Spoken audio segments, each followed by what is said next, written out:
Thank you so much. Welcome, everyone, to the 2014 version of Stetson University's Values Day.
Wow, what a great way to start the morning. Thank you very much to the Stetson University Concert Choir under the very capable, obviously, direction of Timothy Peters. That was a real treat.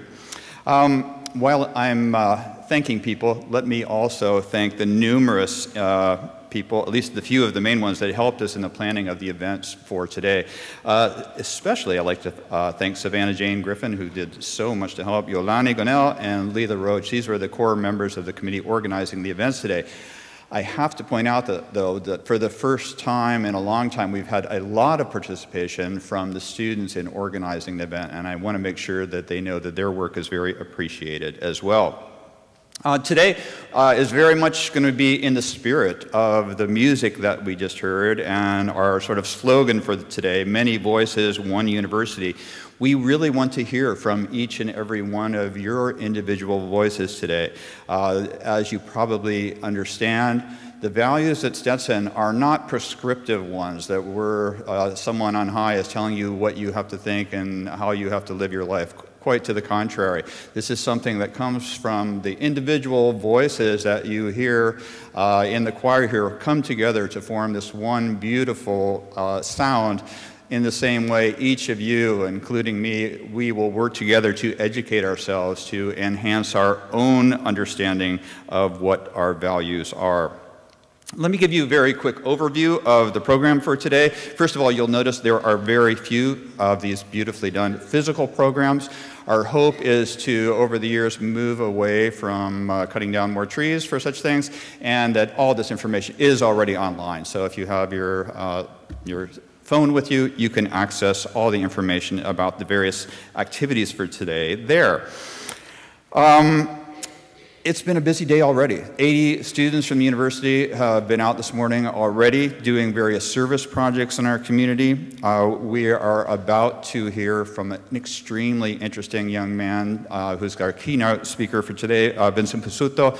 I had a chance to sit with him for dinner last night, and we are genuinely in for a treat today. I should point out a minor change in the schedule.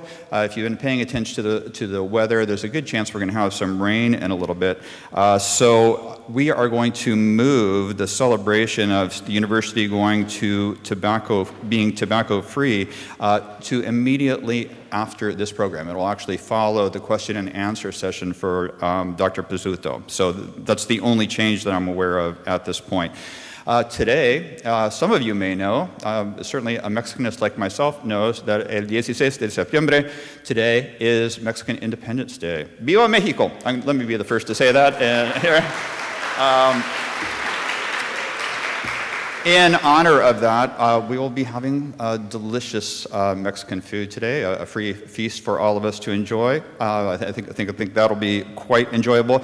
There also are two very important groups of farm workers on our campus today. The Florida Farm Workers Association that we have been collaborating with for 20 plus years, and members of the Coalition of Immokalee Workers who have come up on numerous occasions. I hope you will attend those sessions and in particular visit the modern day slavery museum that they have parked in the middle of campus today. The afternoon is primarily dedicated to 2 blocks of workshops. The last time I checked, we had 32 different workshops going on, including one that, honestly, I'm giving one I wish I could attend with Dr. Pizzuto. I highly recommend that one. But there are sessions of all interest. I encourage you to go to one that you're particularly interested in, or perhaps one that you don't know anything about. And again, this is a process of mutual education, so please take advantage of that. I'm going to ask you, we did our best to try to put different sessions in appropriate sized rooms. You might get to a room that's packed with people. Maybe you can squeeze in, but if you can't squeeze in, please take advantage of one of the other sessions that is surely going to be nearby you. The day closes with the Oxfam organization's Hunger Banquet, which is always an interesting event. So please, if you can, attend that. It's very much of an awareness building event. For students interested in cultural credit, your participation today can lead to 3 cultural credits, not 1, not 2. Those are not options. You can get 3 cultural credits for attending any 3 of the numerous sessions, including this one that we have going on today. And this is going to be all done on an honor basis. So each student, when you have your 3 items and you want your 3 credits, there will be a table set up by the Honor Council in which all you have to do is simply say that you did it and you will get those 3 cultural credits. It's interesting, you might think, isn't there a lot of abuse of this system? As it turned out, we tried this for the first time last year and did a rough count of the people in the room and the cultural credits that students requested, and there was pretty much a 1-to-1 match. So this honor approach actually works, and I'm glad that we can do things in such a trusting manner. Please today, as I didn't even introduce myself. Many of you know me, Robert Sitler. I am in charge of what is known, this lengthy name, the Values Commitment Steering Team. And we have been together 2 years now. We're entering our 3rd year of operation. If you would like to see what we've been up to these last couple years, all that information is online. Just go to Stetson today, punch in values, and you'll see way more than you probably even want to. So please check out that information so you can see that we in fact have been doing a lot of, I think, really interesting work. Please, during the day, if you're like thinking, my gosh, why aren't these people paying attention to X, Y, or Z, something that you understand as being really important, let us know. That's part of the purpose of Values Day. Of course, you can contact at any point that you want to, but you can write to me directly, simply at values@stetson.edu. And if you would, help promote the day with your hashtags, and we're using the hashtag StetsonValues. So I'm not very familiar with that technology. Most of you are, and I encourage you to use it. As you leave here today, you're going to see a whole bunch of different stations set up outside of here that I encourage you to explore. There's a lot going on at the museum today. They have workshops there. They have a very interesting display for you to see there. So please make that part of your tour today. Please get your free t-shirt. It's great. I don't have to get dressed up. They should always have these shirts. It's wonderful. One other thing that I would like to make sure you're aware of is an event that is taking tomorrow, because it emerged really out of the Values Commitment Steering Team's work, and that is the opening of an interfaith contemplative prayer space in Allen Hall. So I'm unfortunately teaching at that time, but 10 o'clock tomorrow morning is going to be the opening for that space, and I think it's a great addition to our campus that's really going to transform our relationship to spirituality here on campus. Let me also take a minute to introduce the members of the team that I work with. As you may know, we are organized under three main kind of value areas that come out of our commitment to personal and social responsibility. Those three areas are global citizenship, intellectual development, and personal growth. And in each one of those areas, we have two co-chairs working on the various issues in that area. So I'm going to ask these people, if you would, to stand when I mention your name. Our two co-chairs for global citizenship are Professor Josh Rust and Felicia McCaster, who comes to us from the law school. Felicia is a new member of our team, and I cannot tell you how grateful we are to have her. I just met her face-to-face for the first time last night. In intellectual development, we have Michael Branton and Savannah Jane Griffin, who most of you know. She's one of the more famous faces on our campus. And in the area of personal growth, Leela Roach and a new member of our team, Colleen Price. So let's give them a hand of applause.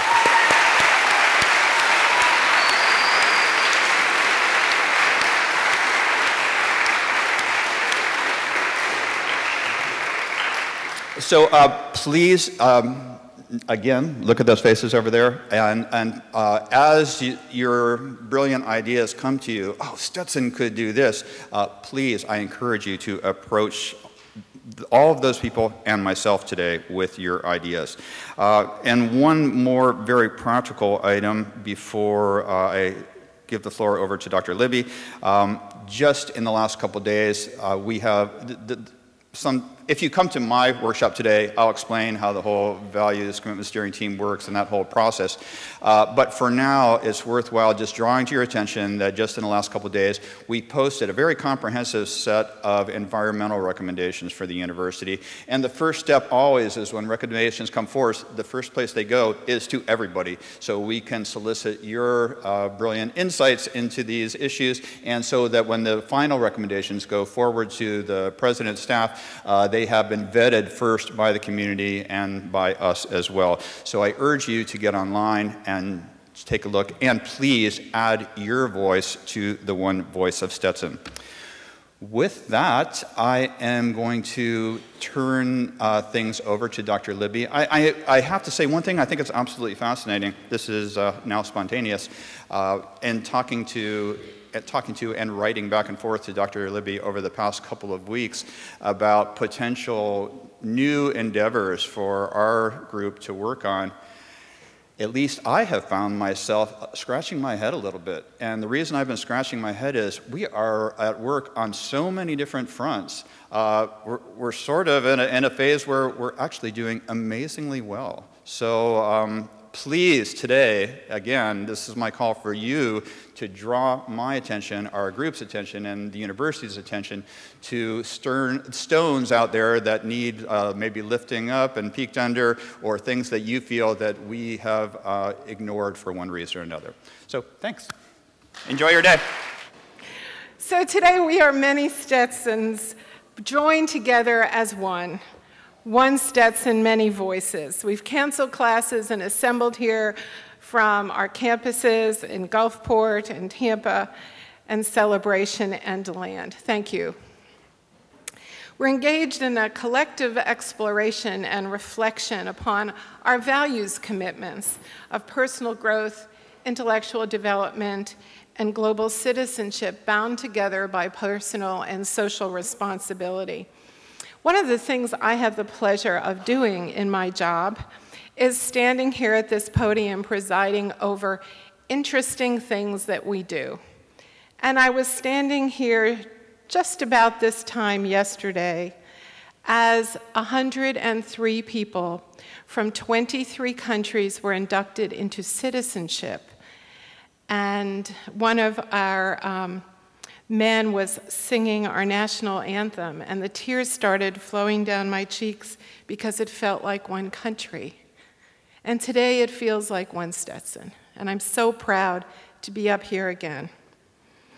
The tradition of Values Day started a number of years before I got here by my predecessor, President Douglas Lee, and supported through Leonard Nance.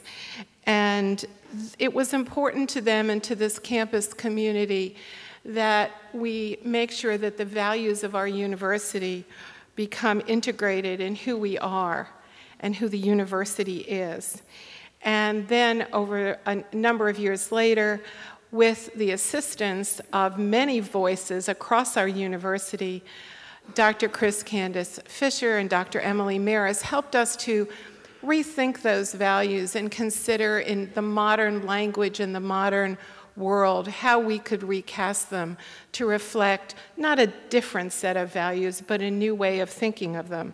And so what you see today is the continued exploration that comes from the work that they did. So, armed with your Values Day schedule, I hope you will have a spectacular day. The topic of religion and spirituality is a really interesting one today among American college students, and I want to share with you two studies about some shifts in how the concepts are viewed. 10 years ago, the Higher Education Research Institute, which is known as HERI at UCLA, conducted a multi-year research study headed by nationally recognized expert Alexander, or Sandy Aston, into the spiritual development of college students. He looked at about 100,000 college freshmen at over 200 institutions, some religiously affiliated institutions, some not. And he found that not only does religious engagement decline somewhat during college, but students' spirituality grows enormously. And he measured spirituality by looking at the ethics of caring, charitable involvement, the ability to feel centered, and to see every day as a gift. So he said, spiritual growth enhances academic performance, psychological well-being, leadership development, and satisfaction with college. Students were becoming, he said, more caring, tolerant, and connected with one another and others outside the institution. So activities like study abroad, interdisciplinary study, service learning, the things that we say are hallmarks of the Stetson experience, contribute to the growth of spirituality because they expose students to new people, new cultures, and new ideas. The second report came out of Trinity College and was based on an American religious identification study of 1,700 college students nationwide. There were three distinct worldviews that emerged: that students were nearly evenly divided among religious, spiritual, and secular. The durable triad is what the researchers called it. And that each segment held distinct outlooks on the world and on politics. Many students have a different worldview from the way they were raised, and one that evolves over time. And I would say that for many of us, our worldview continues to evolve. The survey showed that spiritual is really not a middle ground between religious and secular, but these students are characterized by political liberalism, mysticism, alienation from organized religion due to the politics of religion and its conservative ties. These students embraced ambiguity, rejected dogma, and are close to religious students on metaphysical issues and closer to secular students on public policy and social issues. Wow, it's a confusing bunch of things, isn't it? how interrelated, how related to how we were raised and the fertile ground we find ourselves in when we're in college and we have to think about issues, big issues. Where are we from? Why are we here? Where are we going? This is certainly a diverse world. And that's why today we are really blessed to have the Reverend Dr. Vincent Pizzuto with us to explore religion and spirituality, contemplation, and interior awakening, the meaning of beauty, the necessity of awe, the inevitability of wonder. Vincent Pizzuto earned his undergraduate degree in English literature and theology at St. Bonaventure in upstate New York, where it's really cold and really snowy. As a Cornellian, I know that personally. And he got his master's in religious education from Boston College. He then was a campus minister at the University of Wisconsin-Madison and then went over the ocean, moving to Belgium to earn a second master's and a Ph.D. in New Testament critical interpretation exegesis. In 2006, he was ordained to the priesthood, and he ministers in the Bay Area to a contemplative Christian community. He's also a full-time professor of New Testament studies at the University of San Francisco and has presented nationally and internationally on issues of interreligious dialogue and contemplative practice. He asks, what if we measured our spiritual maturity not by the certainty of our answers, but by the deepening authenticity of our questions? For the Stetson community, an inquisitive, values-driven culture devoted to learning and exploration, I can think of no better lead-in to our time today. And you'll also have some opportunity for Q&A at the end of our session. So please join me in welcoming the Reverend Dr. Vincent Pizzuto.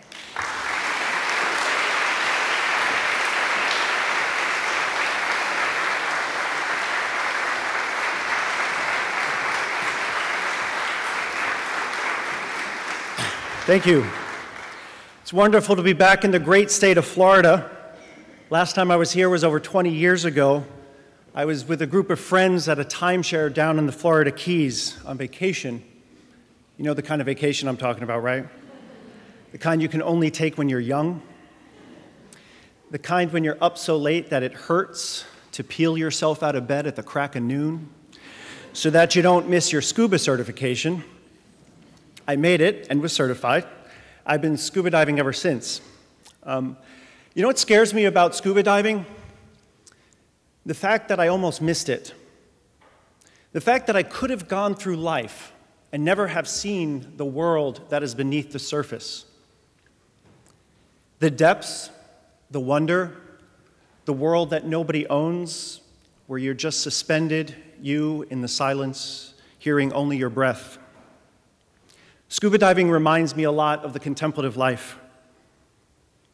The psalmist in the Old Testament cries out, "Deep is calling on deep." And we hear this deep sense of a call. And I think that call is universal, to go beyond the surface into the depths. But one of the problems I have with scuba diving is that I get seasick.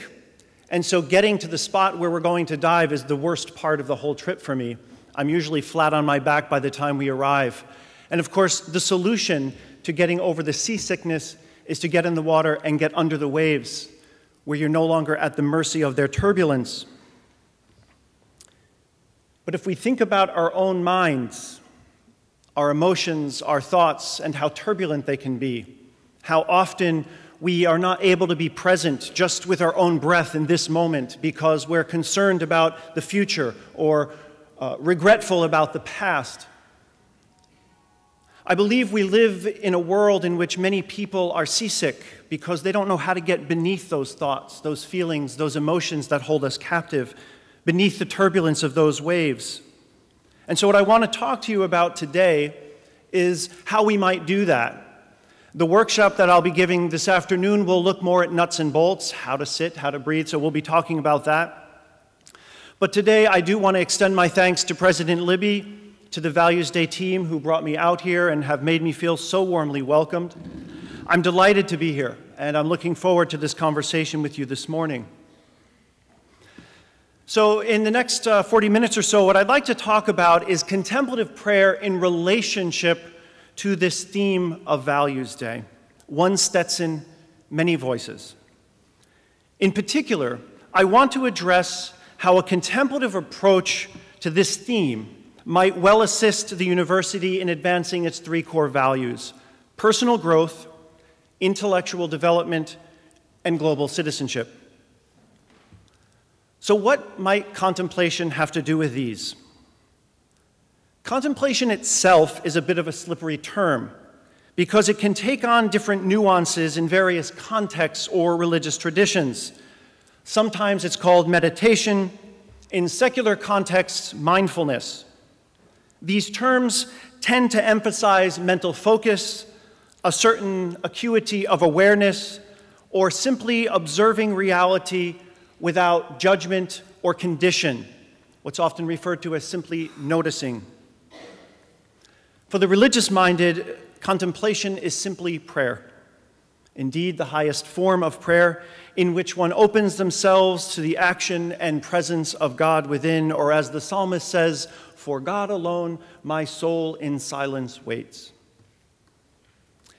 Thus, notwithstanding the breadth and scope of these terms, typically contemplation emphasizes the cultivation of interior stillness, of silence and attentiveness, although often through periodic commitment to a regular period of time in solitude. So rather than spend our time today throwing technical definitions at you, or splitting contemplative hairs, as it were, I think our time would be better served if I limited myself to what I believe are three fundamental dimensions of contemplative spirituality as they're related to these three core values.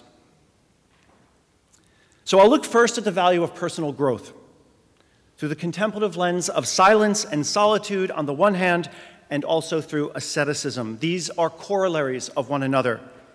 So the question is, how might silence and solitude and what we call asceticism encourage personal growth? Secondly, I'll explore intellectual development by examining what the contemplative tradition calls the dark night. And this leads to a kind of unknowing, the antithesis of what we would think of as intellectual awareness or knowing. It's an unknowing rather than knowing, a kind of deconstruction of previously held assumptions about ourselves, about our world, about our religious traditions, and our relationship to basically everything. And finally, I'll demonstrate the relevance of each of these for global citizenship by exploring the meaning of that concept as a kind of contemplation in action. So how does personal growth, intellectual development prepare one for global citizenship? So with that in mind, let's start with Stetson's core value of personal growth and the way in which contemplation and the discipline of silence, solitude, and asceticism might contribute to that growth. For those of you who are unsure about what I mean by asceticism, which I'll speak more about momentarily, asceticism consists of those spiritual practices that emphasize a degree of self-denial, usually for some greater spiritual good. Traditionally, for example, we might call to mind things like fasting or almsgiving, even tithing. But in ancient times, they sometimes had much more extreme practices. For example, monks would sleep in their coffins to remind themselves of their mortality. Don't try this at home. Or even depriving themselves of sleep for days at a time, which today we just call finals week, so you're all familiar with that. But barring the excesses of days gone by, for monastics or contemplatives throughout history, some form of asceticism has always been an integrated aspect of the contemplative life. Prayer and asceticism have always gone hand in hand. So as I was preparing my comments for this morning, it occurred to me that the interplay of our theme, one Stetson, many voices, provides a beautiful, if unexpected, segue into the exploration of contemplative silence. We might begin by asking then, is silence merely the absence of noise, or does silence itself have a voice? Or put more directly, how does silence speak to us? And what role might contemplative silence play in witnessing to the many and various voices that make up the one Stetson? I've long taught my students that contemplative practice is one of the most countercultural activities in which we can engage, because it requires us to withdraw from the frenzied need for distraction, from the tyranny of our attachments, and from the social constructions of identities that we have actually come to believe are real. What happens when we put aside all of this scaffolding which sustains our social identities in the world? What happens when we begin to pay attention to thoughts and to feelings and to our tenacious propensity for judgment and negativity? What, or better, who, do we encounter when we allow ourselves to be silent? Before this esteemed audience, for example, I've been introduced as the Reverend Dr. Vincent Pizzuto. But then, of course, whenever I go home to New Jersey to visit all of my little nieces and nephews, I'm just Uncle Vinny. Just Uncle Vinny. And every time I hear all of them running around, Uncle Vinny, there's this little voice that wells up inside of me and says, oh, how the mighty have fallen. Don't you mean Uncle Reverend Dr. Vincent? But of course, this is the way that we construct social identity, right? What do these titles actually mean? They mean something because they provide cachet in culture, in society. But what do they mean about our truest sense of identity? They are ephemeral and they are fleeting. Stetson's priority to encourage personal growth beyond merely intellectual development, to include what we call in the Jesuit tradition the cura personalis, or the care for the whole person, could be well served by efforts to very intentionally integrate opportunities for deep personal reflection, silence and solitude, as well as constructive, supportive community engagement, or what I'm calling asceticism. So I want to just list a few examples, and in my conversation with folks here since I've been here, I'm really excited to see a number of these initiatives you're already taking, and we'd be do well to talk with them later about them later in the workshop to see how we can either improve or expand on them. So for example, ways to support this might include dedicating spaces on campus that encourage contemplative reflection, as we're seeing in Allen Hall, initiating student clubs that support interfaith meditation groups, introducing period of silence or meditation into faculty and staff meetings, developing courses with contemplative components, as I've done, for example, at USF with great success, developing courses, encouraging in-class meditation, hosting interfaith silent meditation retreats, training campus counselors or chaplains how to teach contemplative prayer or meditation or mindfulness to students, offering workshops in mindfulness to help students cope with stress and study habits, time management, peer pressure, bereavement, and so forth. Offering interfaith field trips and retreats, or even engaging community partners that students may be directed to that are appropriate to their own religious or philosophical traditions. As we think through the viability of these types of initiatives, perhaps one of the biggest conceptual barriers we need to overcome is the idea that contemplative prayer is a compartmentalized activity, rather than fundamentally a way of doing whatever it is you're doing more fully, more attentively, more mindfully, some would say heartfully, or with greater awareness and intentionality, with a greater sense of presence, or so forth. The contemplative life, or more broadly, the spiritual life, is a quality that infuses everything we do, rather than just one more thing on a long list of things you are already doing. In the words of the 13th century mystical theologian Meister Eckhart, he says spirituality is more about subtraction than addition. More about subtraction than addition. It's more about removing obstacles that prevent you from being fully alive, fully aware, fully awake, and present to this moment. The contemplative life, then, is not so much, for example, about saying prayers as it is about becoming prayer, embodying prayer. It's less about saying grace and more about eating gracefully, eating thankfully. It is a way of being more so than a manner of doing. And it is less about what happens in the context of meditation than it is about how that practice expands into my entire life, my whole existence, much like the ripple effect of dropping a stone into a pond.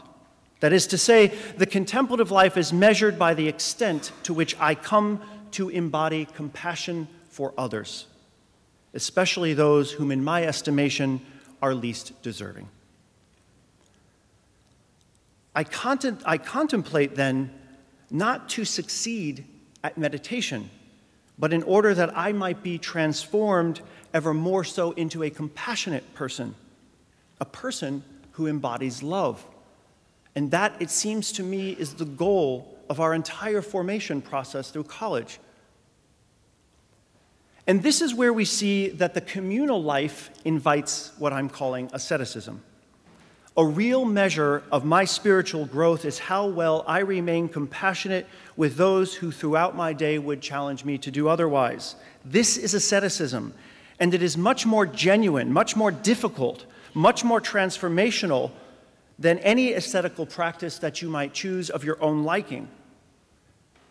Forget giving up chocolate for Lent. Try loving your enemy. See how that goes. Now, don't get me wrong. I understand firsthand how difficult this can be. This is a true story. I can find myself in tranquil meditation in one moment and literally in the next moment screaming my head off at the telemarketer who interrupted my tranquil meditation. It's like saying, "Can't you see I'm trying to be loving and you've ruined everything?" Asceticism 101, slow pitch down the middle, and I blew it. So you have to pick yourself up and go back. Make no mistake, the silence and solitude of contemplative prayer are tested in the fires of communal engagement. It was Sartre who said, "Hell is other people," but to the contemplative, asceticism is other people. And thus, a student whose personal growth has been formed with attention to their whole person is one who can engage the world not only intelligently, but compassionately. If you would hold that in mind for me, I'd like then to turn to a discussion of the second core value, which focuses precisely on the intellectual development of the student body, which I want to explore through a spiritual concept known in contemplative circles as the dark night. So to introduce this idea, allow me to start with a rhetorical question.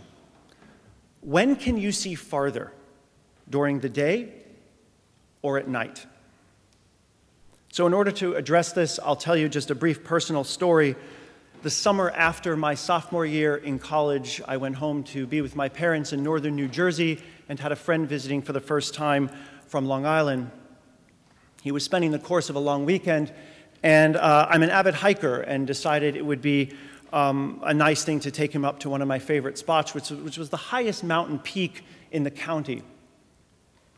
And as we made our way up there and enjoyed the day, we were talking about all things existential as we were wont to do, and the sun continued to go down, and I said, "You know, Jim, it's getting late. We really should make our way down. It's going to be getting dark soon." And he said, "You know, I got this great idea. What if we just stayed just a little longer to watch the sunset?" I was kind of weary about the whole thing. I said, "Okay, but listen, when the sun goes down, it's going to be much darker in the valley than up here, so we're going to have to hightail it." I said, "Okay." So we did, and the sun went down, and we picked up our stuff, and we started running down the mountain. And sure enough, as we're going deeper into the mountain, it's getting even darker than I had imagined it would, more quickly than it would. And so I start running. And I was running for about 20 minutes downhill into the darkness of these valleys when suddenly I stopped, and to my horror, I saw the most beautiful meadow I had ever seen in my life. And it was horrifying because I had never seen it in my entire life. And I knew that we were lost, very lost. Somewhere along the line, I had missed the trail. It was like everything in that meadow just jumped out at me at once and said, "You're screwed." And it's true, we were. Long story short, we never made it out of the woods that night.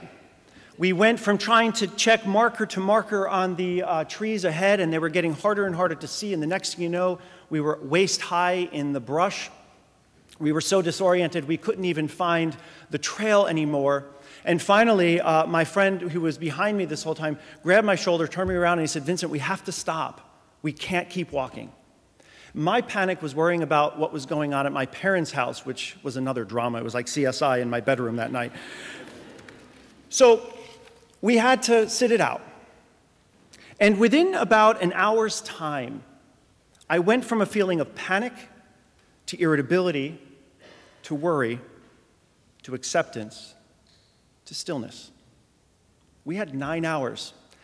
And as luck would have it, and I mean this really, it was lucky, it was the night of a new moon, which means there's no moon at all. And it was dark. It was very dark. So much so that the entire evening, I have no memories of being able to see my friend. My memories are only of his voice and a sense of his presence next to me. And as we settled down, and as we began to ease into the reality of the situation, something amazing happened. I looked up, and I saw more stars than I knew one could ever see with a naked eye.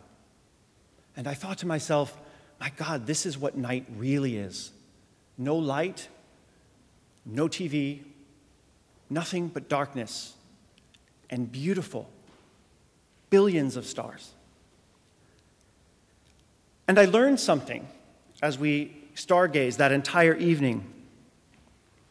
When you find yourself in the dark and you can't find the path, stay awake, be still, and be amazed. And I learned something also about the question, when can you see farther? I realized that the same sun which reflected such incredible beauty upon that mountaintop, which enabled me to see the vistas and the valleys that were countless miles away, nevertheless so dominates our sky that it simultaneously obstructs our ability to see farther, much farther, into the distant galaxies. And only after it has set does the opportunity arise for us to peer out into the world that is no longer familiar to us, beyond our solar system, beyond our galaxy. And all of this only if we stay awake, long enough to overcome our disorientation, ease our anxieties, and allow our eyes to adjust. A whole new form of expanded vision awaits us in the dark, blessed night. And this is why I was so moved to discover some years later that Thomas Merton, who is one of the most prolific contemplative authors of the 20th century, employed a similar analogy with regards to the contemplative life.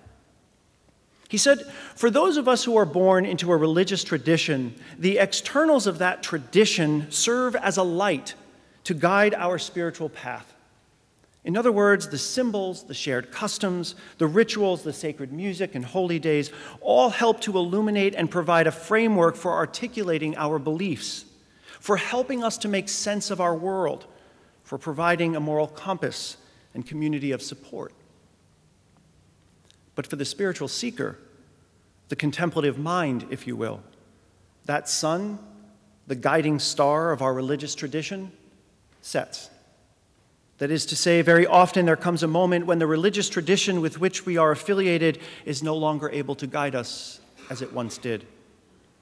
Our horizons have expanded, and our interior journey has taken us to a place beyond where religion can adequately speak to our experience.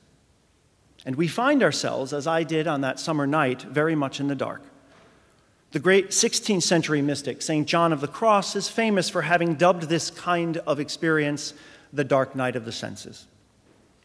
This is not to diminish the importance of the life-giving nature of the sun, that is, of our honored religious traditions, but what I'm suggesting is that as long as we remain spiritually afraid of the dark, we can never fully appreciate the greater reality to which our traditions point.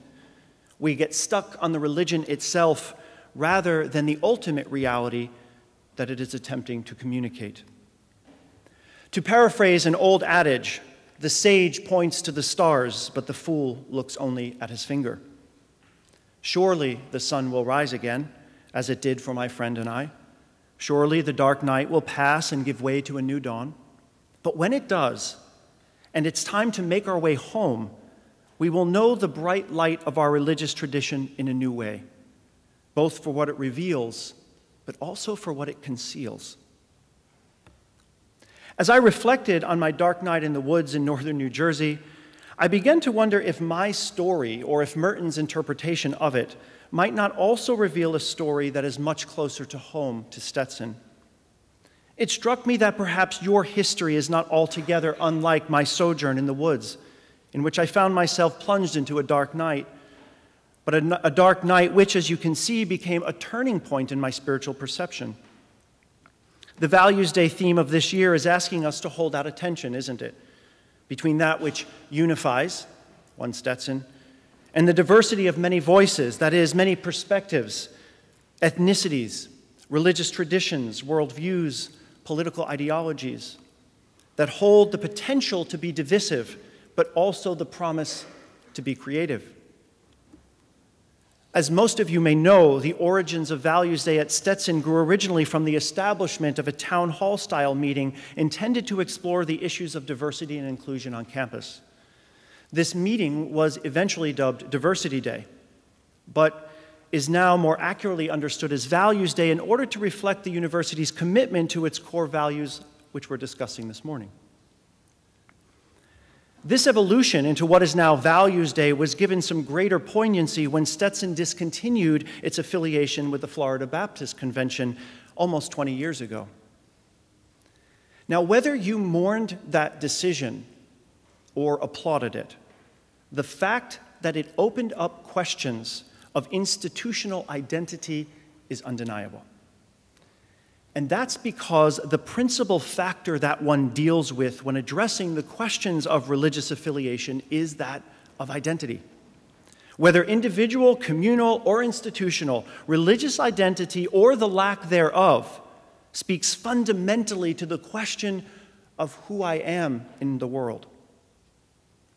Now, what I want to suggest is that this development in the history of Stetson as an institution mirrors or reflects the near universal contemplative journey that I've been alluding to here, the experience of the dark night, as it's called. In other words, when we read contemplative literature, and when we begin to deepen our own spirituality through a life of contemplative practice, we often see a transition from a certain intellectual certitude about one's own tradition to a place where we are defined more by the questions than the answers. That is, from a place of knowing to unknowing. A movement, if you will, from the narrow certainty of doctrine to the expansive mystery of faith. Hand in hand with this uncertainty, and this is key, comes a remarkably expanded and more inclusive vision of reality, where being compassionate becomes more important than being right. No longer limited by the light of the one star that dominates our horizon, there is an expansion of our vision, the ability to peer, as it were, deep into the night sky, where many and various stars shine together in awesome and abundant beauty, where we are humbled by the realization of both our smallness and our grandiosity in one breathless moment. This expanded vision, this broader worldview, this inclusive embrace of the beyond becomes an almost universally recognized mark of spiritual depth and maturity. When we no longer perceive our uniqueness in isolation from others, but rather as integral to the larger mosaic of which we are all a part. And we come to realize that in matters of faith, our progress cannot be measured by the certainty of our answers, but by the gracefulness with which we live into the questions. And thus it seems to me that Stetson's unique history has precisely this advantage. As an institution, you have endured the disorientation of your own sunset and a nighttime journey into the mountains. You have lived Merton's analogy of the spiritual dark night, and as a result, you have become far more intentional in striving to live the questions that this particular history has raised. It is not, after all, about the answers, but about the questions, and this is precisely what Values Day is all about. To model intellectual development in a way that integrates rather than segregates ongoing spiritual commitments. What then if we integrated our intellectual development with the insights of the contemplative mind? In other words, what if we risked living more deeply into mystery itself? If the answers promulgated by our religious and intellectual traditions tend to divide us, a contemplative turn inward readily reveals that our questions, in fact, unite us. People of vastly different times and cultures have grappled with many of the same existential questions, universally about meaning and identity, purpose and destiny. Thus, if Stetson's religious identity was at one time far more homogeneous than it is today, then the question, who is Stetson now, or who will Stetson be in the future, cannot be adequately answered by a reintroduction of old paradigms, but rather through the merger of those traditional voices with a chorus of new voices that Stetson has become.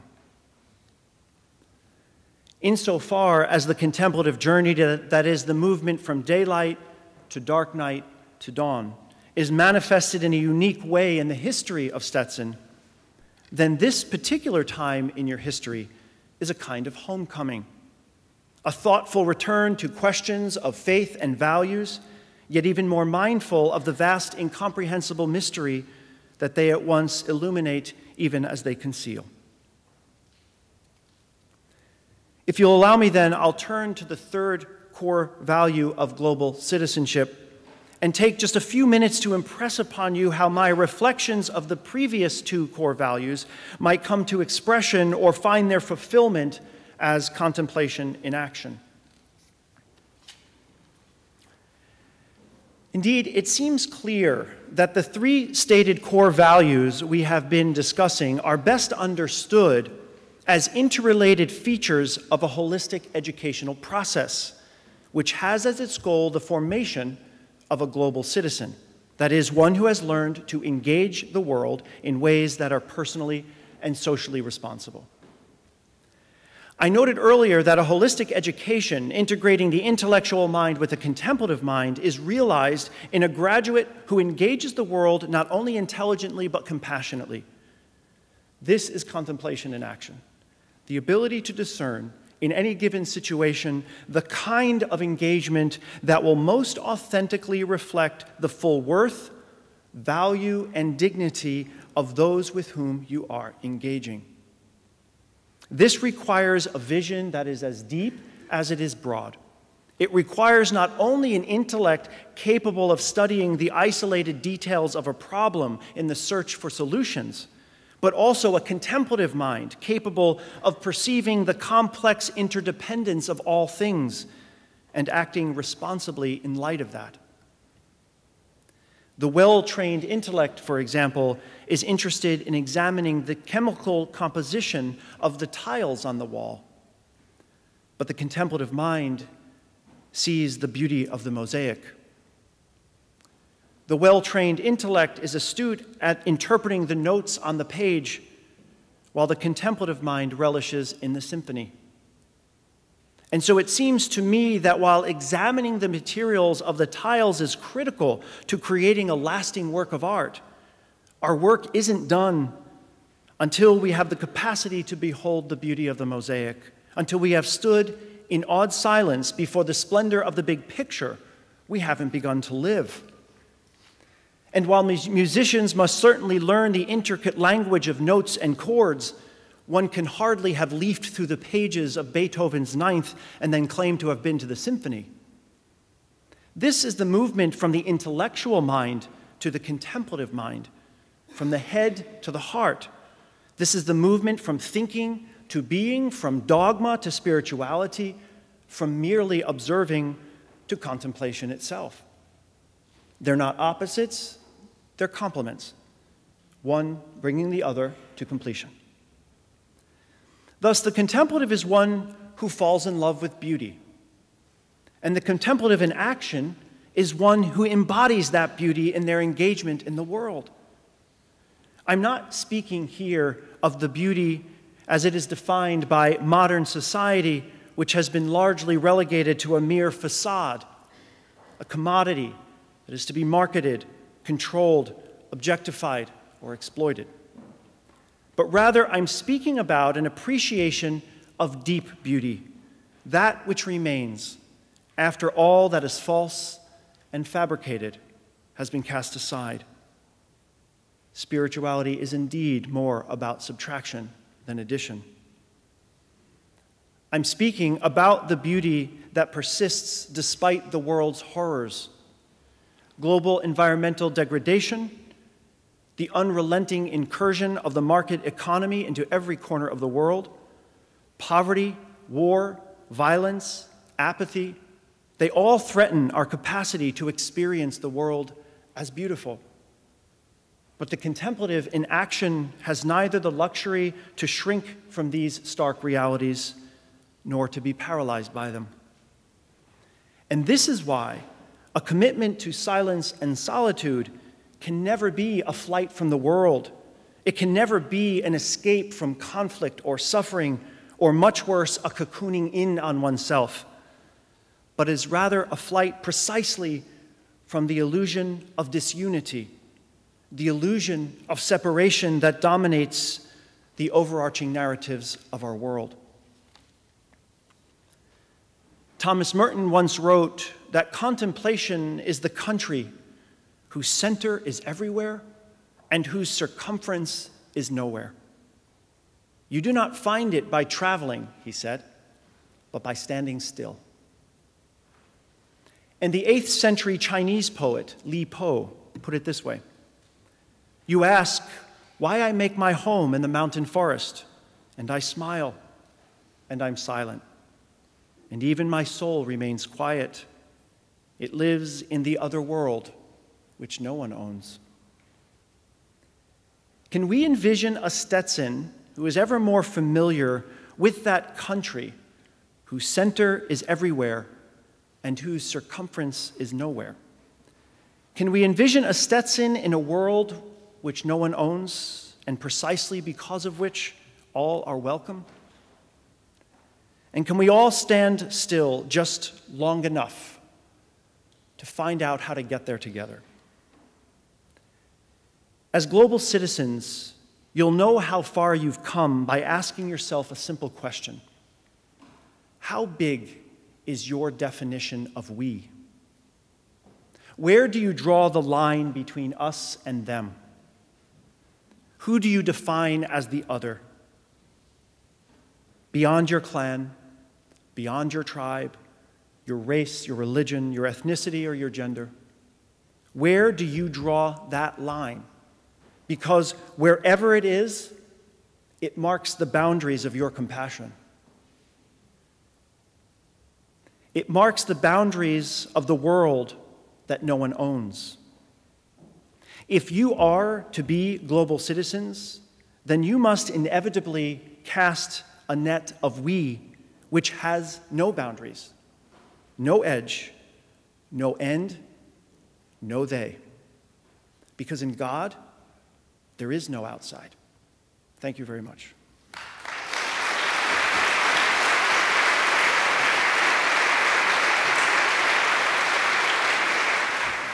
Thank you so much for your presentation.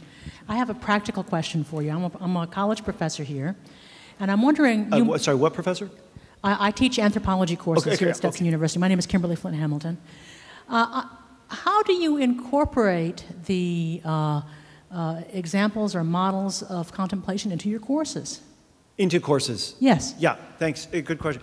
So it's a bit easier for me in that I teach theology, I teach on New Testament studies and Christian mysticism. So those provide natural sort of portals. What I do in my classes is I have a 4-part series of classes that run in succession, and they're broken into different aspects of contemplative life. So the first class looks simply at what I call the nuts and bolts, so how to sit and breathe and deal with distractions, and we just learn how to do the sitting. And then we move on to the theology that underlies that in the next course, moving then to interreligious dialogue, so Christianity in dialogue with other mystical or meditative traditions. And then finally, looking at questions of contemplation and action. So what does sitting and meditation have to do with being a global citizen, to use a Stetson term, yeah? So we look at these. And so by breaking it down that way, I incorporate the meditation directly into the classroom. So our first 20 minutes of every class, we have meditation benches and we sit in a circle and we meditate. And then I usually culminate that with a simple question of, what came up during the meditation. And that's a time when we can field questions about, gee, I was feeling this or that experience. Now, I've used those as a basis for establishing what is becoming a contemplative minor, which is cross-disciplinary. And one of the elements of the minor is that regardless of which discipline you're in, there has to be some incorporation of some form of meditative practice that is appropriate to that discipline. So we have a physics class that actually is looking at the question of awe in our place in the universe, and looking at human responses to beauty in the universe, etc., and how that compels us to explore, and how that increases our sense of curiosity to know more about the universe we're a part of. But I think that if you're going to incorporate it in any kind of pedagogical way, then you'd have to explore, and I could talk with you about this later, you'd have to explore ways that would be appropriate to your discipline, so that the students are understanding that there are certain ways of doing pedagogy that, a quick example, I think very often we default to a model of the empty vessel and the student the professor pouring information into the student. And one of the things that I've developed with some of my faculty is being more conscious of, particularly in the arts and sciences, that if you're teaching something and it resonates with a student and they immediately sort of sense the truth in it, it isn't because you taught it to them.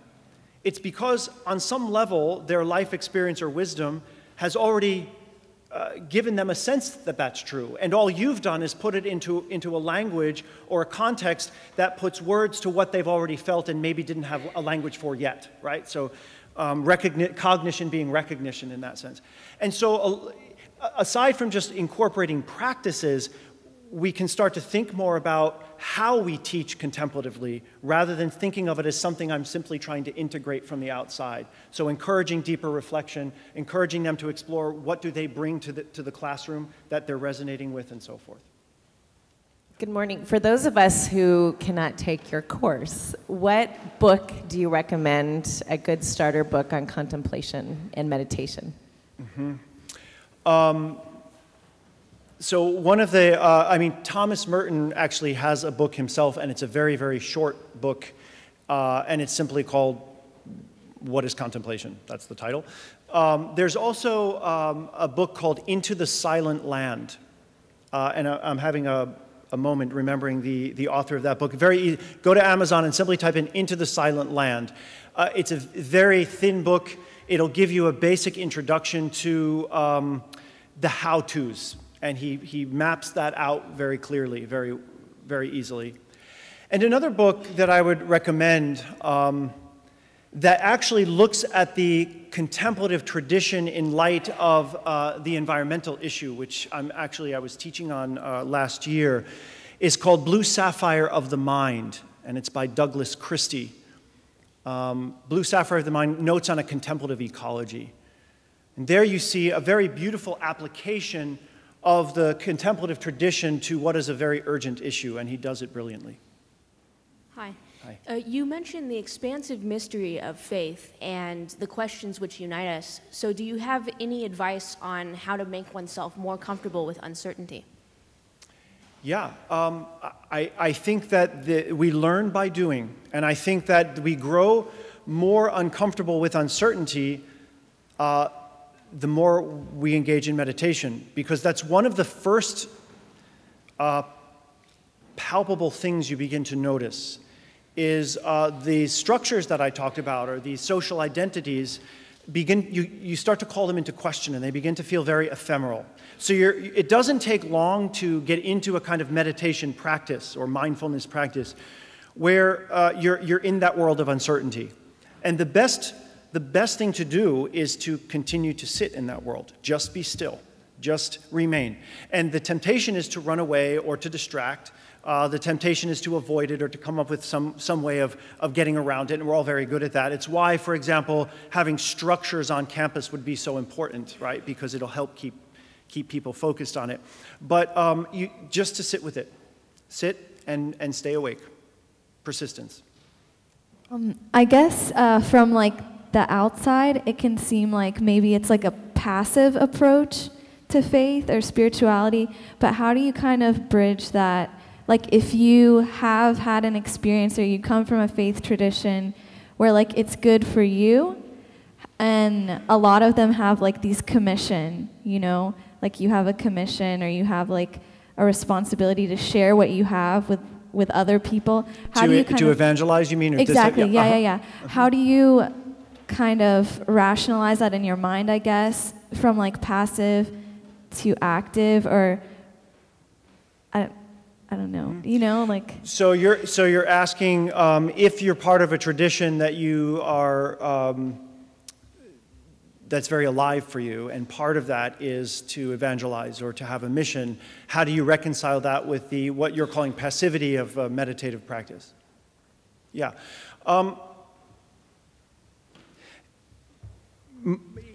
All Christians, technically, and I'll speak out of my own tradition, have a responsibility to evangelize on some level. And I know that that's emphasized or accented variously in different traditions more than others. But what I've realized and what's become for me the most powerful way of doing that is often attributed to St. Francis, who said, preach the gospel always and everywhere. And if you're forced, use words. Right? And so the idea, what shifts in that approach is I'm being asked to embody it, to live it, so that it becomes something that you would actually even want to address, want to investigate, rather than tell you why you should be living it before I've lived it fully. And I think that one of the issues we have today with the rise of atheism, I think atheism is a very rational, reasonable approach to the universe. I think it makes sense. I think you can frame a beautifully compassionate life around an atheist construct. And what we find is that atheism, I think, is a challenge to the notions, the limited, myopic notions of God that religion has presented people. It's been abysmal. And a lot of that has been in and through attempts to missionize or evangelize and sort of force very narrow notions. So in some ways, I think the rise of modern-day atheism is a modern corrective to the religious imaginative failures and the lack of compassion and the judgment and dogmatism that has come to embody so many, or at least perceived to embody so many of our religious traditions. So I would say where the link is that in a meditative practice, the question is, how am I embodying this thing I claim to believe, this gospel or this message? And then how can I embody it in such a way that it's so authentic that it's compelling? And I would start with that. So in that sense, meditation is not as passive as it may seem, but there's a lot of stuff going on inside when the exterior appears to be very tranquil or still.